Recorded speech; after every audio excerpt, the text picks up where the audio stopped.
Race case విచారణ వేగవంతమైంది. దీనికి సంబంధించిన బ్రేకింగ్ అప్డేట్. ఈ కేసులో బిఎల్ఎన్ రెడ్డి ఈడీ విచారణకు హాజరు కాబోతున్నారు ఇవాళ.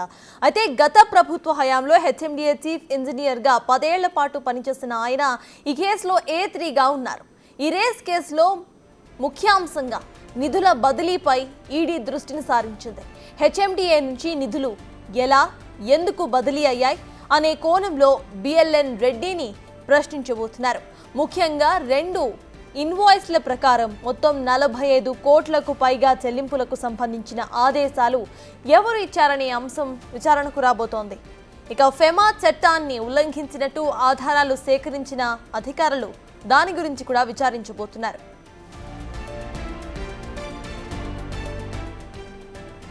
కార్ రేస్ వ్యవహారంలో ఫెమా ఉల్లంఘనలు ఏమైనా జరిగాయా? ఈ నిధులు ఎఫ్ఈఓ ఖాతాకు బదిలీ అయిన అనంతరం మనీ లాండరింగ్ ఏమైనా జరిగిందా అన్న అంశాలను కూడా తేల్చడంపై ఈడీ దృష్టి పెట్టింది. విదేశాలకు నగదు చెల్లింపు సమయంలో పన్నులు మినహాయించుకోవాల్సి ఉన్నా హెచ్ఎండిఏ యంత్రాంగం చర్యలేవీ కూడా తీసుకోలేదనే ఆరోపణలు ఉన్నాయి.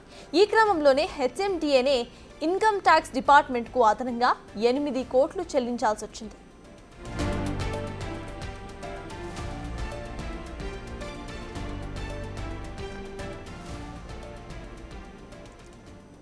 ఇందులో మతలబ్ ఏమైనా ఉందా అనే కోణంలో కూడా ఈడీ అధికారులు ఆరా తీస్తున్నారు.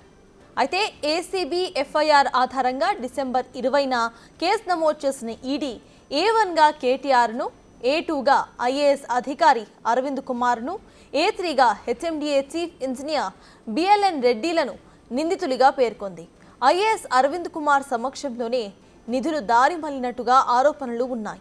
అప్పట్లో ప్రభుత్వం నుంచి ఎలాంటి అనుమతి లేకుండానే హెచ్ఎండిఏ నిధులను విదేశీ సంస్థలకు దారి మళ్లించారనే ఆరోపణలు ఉన్నాయి.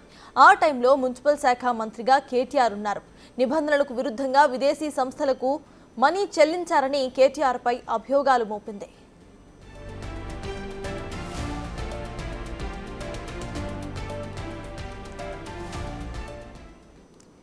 ఈ కార్ రేస్ కేసు విచారణకు సంబంధించిన అప్డేట్స్ మా ప్రతినిధి సురేష్ లైవ్ లో అందించడానికి సిద్ధంగా ఉన్నారు. సురేష్, చెప్పండి, ఇవాళ బిఎల్ఎన్ రెడ్డి ఈడీ విచారణకు హాజరు కాబోతున్నారు. అసలు ఏ టైంకి విచారణ స్టార్ట్ అవ్వబోతోంది? అప్డేట్స్ ఏంటి?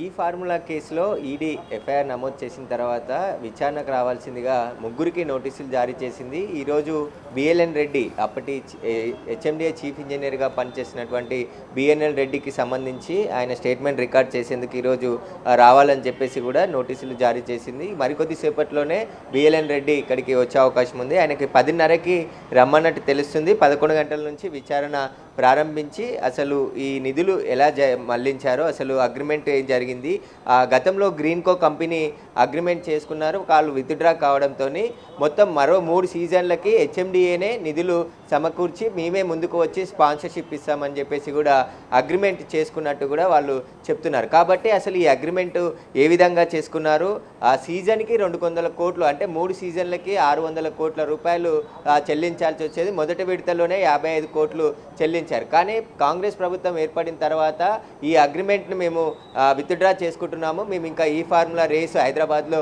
నిర్వహించాము అని చెప్పేసి కూడా ఈ ఫార్ములా కంపెనీకి తెలపడం జరిగింది. దీంతో ఒకవేళ అగ్రిమెంట్ కంటిన్యూ చేసుంటే ఖచ్చితంగా 600 కోట్ల రూపాయల ప్రజాధనాన్ని ఇక్కడ ఈ కార్ రేస్కి వెచ్చించాల్సి ఉండేదని చెప్పేసి కూడా ప్రభుత్వం చెప్తుంది. ముందుగా అప్రమత్తం అయ్యాం కాబట్టి ఈ కేసులో 55 కోట్లు హెచ్ఎండిఏకి సంబంధించిన నిధులు నష్టపోయాము. ఇప్పటికీ దీనికి సంబంధించి కూడా ఎలాంటి అధికారికంగా అనుమతి తీసుకోకుండానే, ఫైనాన్స్ డిపార్ట్మెంట్ అనుమతి తీసుకోకుండా పూర్తిగా ఏకపక్షంగా నిర్ణయం తీసుకొని నిధులు చెల్లించారు. అసలు ఈ నిధులు ఎందుకు చెల్లించాల్సి వచ్చింది ఈ అగ్రిమెంట్లో? ఎందుకంటే మిగతా 3 సీజన్లకు సంబంధించిన అగ్రిమెంట్స్ ఏ విధంగా చేసుకున్నారు, 10వ సెషన్ ఇక్కడ రేస్ నిర్వహించడానికి ఎలాంటి ఏర్పాట్లకి ఎంత డబ్బులు మాట్లాడుకున్నారో, అసలు వీటికి సంబంధించిన పూర్తి ఆధారాలను ఇప్పటికే ఈడీ సేకరించడం జరిగింది. ఇటు హెచ్ఎండిఏతో పాటు మున్సిపల్ అడ్మినిస్ట్రేషన్, అదేవిధంగా ఏసీబీ దగ్గర ఉన్నటువంటి ఆధారాలు, ఇప్పటివరకు సేకరించిన ఆధారాలకు సంబంధించి దీనికి సంబంధించి ఆయనకి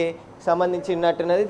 దీనికి సంబంధించే ప్రస్తుతం ఈడీ అధికారులు దర్యాప్తు చేయబోతున్నారు. ఫస్ట్ బిఎల్ఎన్ రెడ్డికి సంబంధించి ఆయన సంబంధించి స్టేట్మెంట్ ఈరోజు రికార్డ్ చేస్తే అసలు ఏం జరిగింది ఈ కేసులో, ఇప్పటి వరకు ఎన్ని నిధులు మళ్లించడం జరిగింది, దానికి సంబంధించిన పూర్తి ఆధారాలని సేకరించే అవకాశం కనబడుతుంది. ప్రస్తుతం అయితే మరికొద్దిసేపట్లోనే ఈడీ కార్యాలయానికి బిఎల్ఎన్ రెడ్డి వచ్చే అవకాశం ఉంది. ఆయన వచ్చిన తర్వాత ఆయన స్టేట్మెంట్ను రికార్డ్ చేసి ప్రస్తుతం ఎన్ని నిధులు ఇంకా అగ్రిమెంట్ ప్రకారం చేసుకున్నారు, ఇవి ఆర్బీఐ రూల్స్ ప్రకారం ఎందుకు పాటించలేదు, ప్రభుత్వ అనుమతి ఎందుకు తీసుకోలేదు, ఇంకొకటి 8 కోట్ల రూపాయలు ఇన్కమ్ ట్యాక్స్ అదనంగా చెల్లించాల్సి వచ్చింది, ఇవన్నీ ఎందుకు చెల్లించాల్సి వచ్చింది అనే దానికి సంబంధించి కూడా పూర్తి ఆధారాలు ఆయన నుంచి సేకరించి తర్వాత రేపు ఐఏఎస్ అరవింద్ కుమార్ని కూడా విచారణకు పిలిచారు. రేపు ఆయన విచారణకు వచ్చే అవకాశం ఉంది. ఇక మాజీ మంత్రి కేటీఆర్ని ఏడో తేదీన విచారణకు రావాలని చెప్పేసి ఇప్పటికే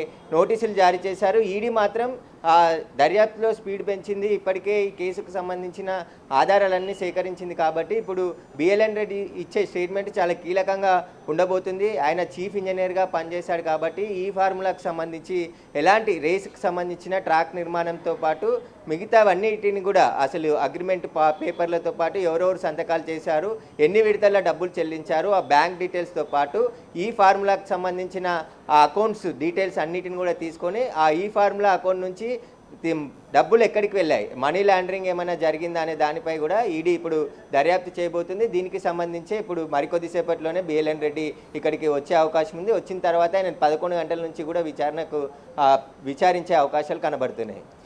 అయితే సురేష్, ఇవాళ జరగబోయే ఈ విచారణ రేపు 7వ తారీఖున అటు కేటీఆర్ను పిలిచి విచారించే దాని మీద కూడా ఎఫెక్ట్ పడుతుంది. ఎందుకంటే ఇవాళ వీళ్ళు చెప్పే దాని మీదనే నెక్స్ట్ క్వశ్చన్స్ రిలై అయి ఉండబోతున్నాయి కాబట్టి. సో ఇవాళ వేటి మీద ఎక్కువగా క్వశ్చన్స్ ఉండే అవకాశం ఉందనుకోవచ్చు, వేటి మీద ఎక్కువగా కాన్సన్ట్రేట్ చేయొచ్చు అని అనుకోవచ్చు మనం. అంటే ఈడీ ఇక్కడ డబ్బులు చెల్లింపులు హెచ్ఎండిఏ చేసింది విదేశీ కంపెనీకి, అది విదేశీ డబ్బు రూపంలో, ఎందుకంటే డాలర్స్ రూపంలో నగదు బదిలీ అయ్యింది కాబట్టి ఆ నగదు ఎలా బదిలీ చేశారు, రూల్స్ ఏదైతే ఆర్బీఐ రిజర్వ్ బ్యాంక్ ఆఫ్ ఇండియాకి సంబంధించిన గైడ్లైన్స్తో పాటు ప్రభుత్వ అనుమతి, ఫైనాన్స్ డిపార్ట్మెంట్ అనుమతి ఎందుకు తీసుకోలేదు, ఒకవేళ ఫెమా ఉల్లంఘనలు ఏమైనా జరిగాయా ఈ చెల్లింపుల్లో అనే దానిపై కూడా పూర్తిగా వివరాలు అడిగే తెలుసుకునే అవకాశం కనబడుతుంది.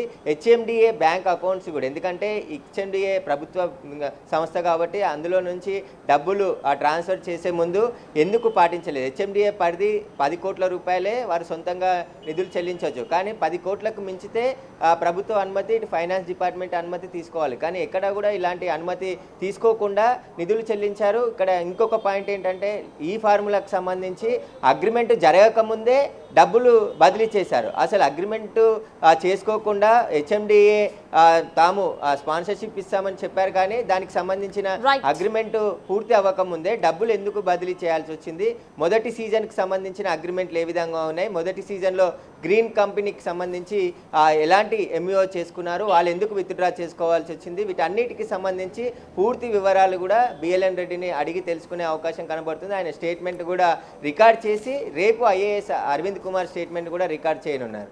Right, thank you Suresh.